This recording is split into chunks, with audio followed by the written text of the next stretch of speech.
नमस्कार प्रिय विद्यार्थियों, आज हम बीए प्रथम वर्ष हिंदी साहित्य प्रश्न पत्र प्रथम मध्यकालीन काव्य के अंतर्गत सूरदास द्वारा रचित भ्रमर गीत के कुछ पदों का रसास्वादन करेंगे।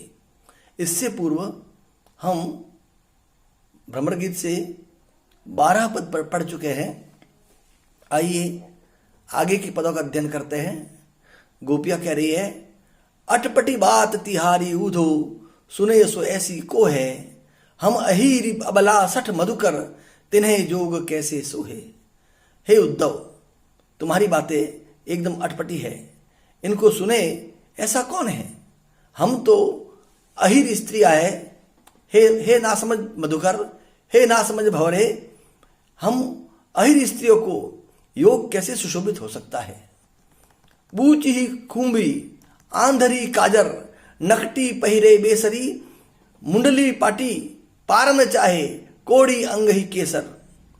आगे गोपिया तर्क करते हुए कहती है कि जिस प्रकार से कनकटी, जिसका कान कटा हुआ हो, वो अपने कानों में अगर खूंबी या लूंग पहने, अंधी स्त्री आंखों में काजल लगाए, नकटी नाक में बेसरी नामक आभूषण पहने, मुंडली यानी जिसका सिर खलवाट है, जिसके सिर में बाल नहीं है, वो अगर बाल संवारना चाहे, पाटी पाड़ना चाहे, और कोड़ी अपने अंग पर केसर लगाना चाहे, ये सारे काम ऐसे हैं जो बिल्कुल असंभव है, नामुमकिन है। ऐसा ही तुम्हारा यह निर्गुण निराकार हमारे द्वारा अपनाए जाने पर होगा। बहिरी सो पति मतो करे, सो उतर कौन पे पावे, ऐसो न्याव है ताको उधो, जो हमें योग सिखावे। गोपिया कह रही है कि हे उद्धव, जो हमको योग सिखाएगा उसका काम ऐसा ही है जैसे कनकटी के द्वारा खुंबी धारण करना, जैसे नकटी के द्वारा बेसर का मोती धारण करना, जैसे खलवाट गंजे के द्वारा बाल संवारने का प्रयास, जैसे कोड़ी द्वारा अंग पर केसर का लेप, जैसे बाहरी स्त्री से, जो सुनती नहीं ऐसी स्त्री से पति बात करना चाहे, वैसा ही हे उद्धव तुम्हारा न्याय है जो तुम हमको ये निर्गुण निराकार का उपदेश दे रहे हो। जो तुम हमको लाए कृपा करी, सिर चढ़ाए हम लीन, सूरदास नरियर जो विश्व को कर ही वंदना कीन। गोपिया कह रही कि हे उद्धव, तुम हमारे लिए जो भी संदेश लाए हमने सिर चढ़ाकर ले लिया, स्वीकार कर लिया, लेकिन तुम ही बताओ, अगर कोई जहर का नारियल हो तो क्या उसको लेकर क्या करेंगे, वो किस वंदना के काम का है। अगले पद में गोपिया कहती है, बरुवे कुब्जा भलो कियो, सुनी सुनी समाचार ऊधो, मोख चुसी रात हियो। हे उद्धव, उस कुब्जा ने बहुत अच्छा किया, उसने हमारा बदला ले लिया, बहुत अच्छा किया। सुनी सुनी समाचार ऊधो, ये समाचार सुन सुन करके हमारा हृदय ठंडा हुआ, हमारे कलेजे को ठंडक मिली। जाको गुण गति नाम रूप हरि, हारियो फिर न दियो, तिन अपनो मन हरत न जानियो, हसी सी लोग जियो। गोपिया कह रही है कि आज तक कृष्ण का यह नियम था कि उन्होंने जिसके भी गुण, जिसकी भी गति, जिसका भी स्वरूप, जिसका भी नाम, जिसका भी रूप हर लिया, छीन लिया, उसको हारने के बाद दोबारा नहीं लौटाया। लेकिन उसी कृष्ण का मन उस कुब्जा ने हर लिया। ये बात जान करके हंस हंस कर लोग जीवित रह रहे हैं। लोगों को आनंद आ रहा है कि वहां जो कृष्ण सबको हरते थे, सबका मन हरते थे, उन कृष्ण का मन कुब्जा ने हर लिया। गोपिया कह रही है, सूर तनक चंदन चढ़ाए तन ब्रजपति बस्य कियो, और सकल नागरी नारिन को दासी दावलियो। कुब्जा ने थोड़ा सी चंदन क्या चढ़ाया, और उस थोड़ा सा चंदन चढ़ा करके ब्रज के अधिपति श्री कृष्ण को अपने वश में कर दिया। और इस प्रकार कुब्जा ने संपूर्ण चतुर नारियों का उस दासी ने दाव ले लिया। वो दासी थी, लेकिन उसने ऐसा बदला चुकाया कि संपूर्ण चतुर नारियों का दाव उसने कृष्ण से ले लिया। अगले पद में गोपिया कहती है, हरि काहे के अंतर्यामी, जो हरि मिलत नहीं यही अवसर, अवधि बतावत लाभी। हे उद्धव, हरि किस बात के अंतर्यामी है, घट घट की बात को जानने वाले कैसे हैं। जो हरि इस अवसर पर हमको आकर नहीं मिलते हैं और लंबी अवधि बताते हैं, वो किस बात के अंतर्यामी। अपनी चोप जाए उठी बैठे और निरस बेकामी, सो कह पीर पराई जाने, जो हरि गरुड़ा गामी। गोपियां कहती है कि वो अपनी मन मर्जी से जब उन्होंने चाहा उठकर चले गए और हमारे प्रति नीरस हो गए, हमारे प्रति आकर्षण विहीन हो गए।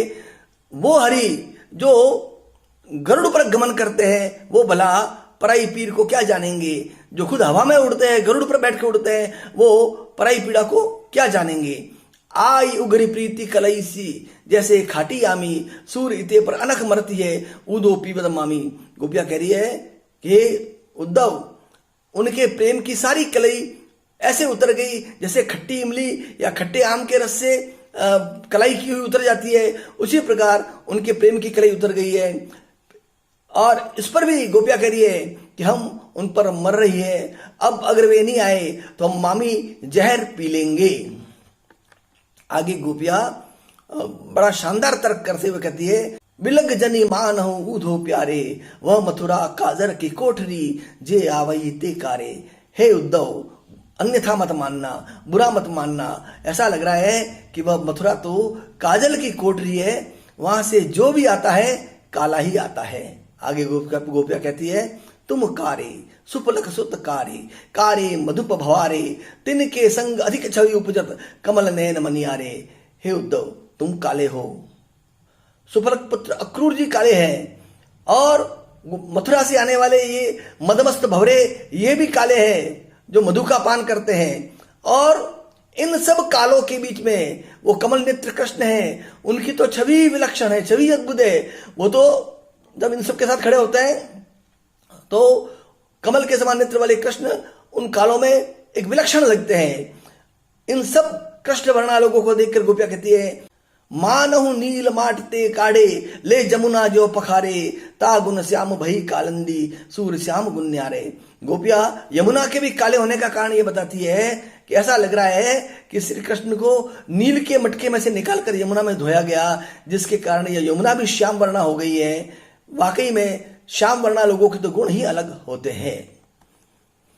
अगले पद में गोपिया कहती है, अपने स्वार्थ को सबको चुप करे रहो, मधुपर सलंपट तुम देखे अरवो। सब अपने अपने स्वार्थ के हैं, सब अपने अपने स्वार्थ में लिप्त है।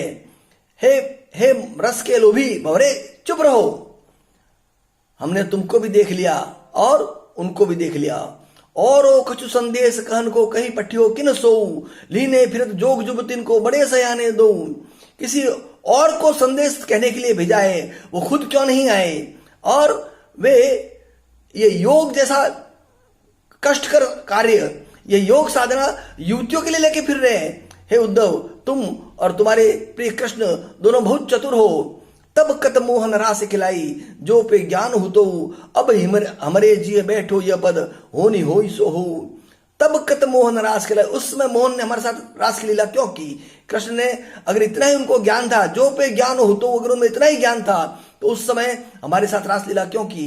अब हमारे जी में ये बात बैठ गई है कि होनी हुई सो हो, जो होना होगा हो जाएगा, हमें किसी बात की परवाह नहीं है। मिट्टी गयो मान परे खो ऊधो, हृदय हतो सो हो, सूरदास प्रभु गोकुल नायक, चित चिंता अब खो।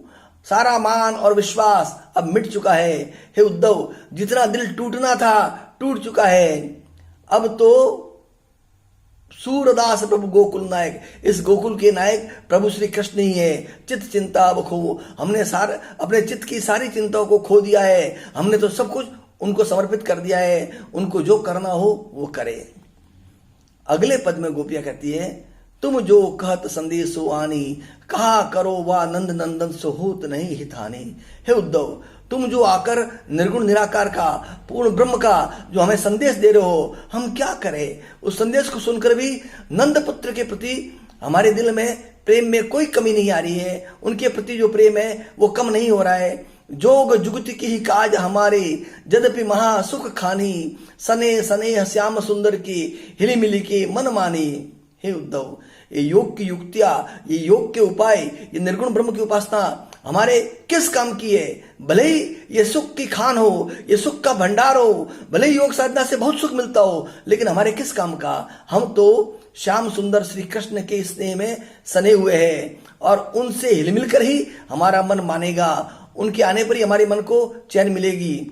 सोहत लोह परस पारस जो सुबरन बारह बानी पुनि वह चोप कहा चुंबक जो लटपटाए लपटानी।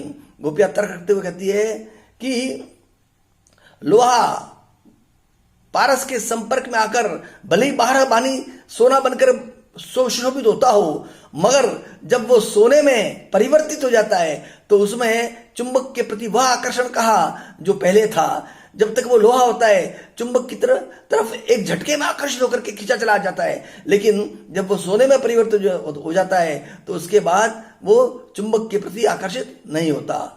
आगे गोपिया कहती है रूप रहित निराशा निर्गुण निगमुह परत न जानी सूरदास कौन विदिता सो अब कीजिए पहचानी।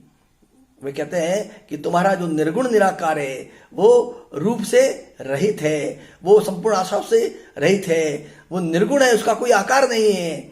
और जो निगम के द्वारा शास्त्रों के द्वारा वेद और निगम के द्वारा परत न जाना नहीं जाता, वेद और निगम भी जिसको भली प्रकार से जान नहीं पाते, सूरदास कौन विदिता सो अब कीजिए पहचानी। हे उद्धव तुम ही बताओ उस निर्गुण निराकार की हम अगर पहचान भी करें तो कैसे करें, उस निर्गुण निराकार को हम हृदयंगम भी करें तो कैसे करें। इस प्रकार से गोपियां एक के बाद एक अकट्य तर्क प्रस्तुत करती है और उद्धव की बोलती बंद करती है। प्रिय विद्यार्थियों, इन पदों को आप रसास्वादन करें और इन पदों का आनंद लें। अभी करीब 12-13 पद बाकी है जिनका हमें आगे अध्ययन करना है। आप सूरदास को बहुत तल्लीन होकर पढ़े। सूरदास निस्संदेह भक्ति, नीति, श्रृंगार, वात्सल्य सभी में बेजोड़ कवि थे। ऐसे कवि शताब्दियों में एक बार होते हैं। आप सूर का रसास्वादन करें। धन्यवाद, नमस्कार।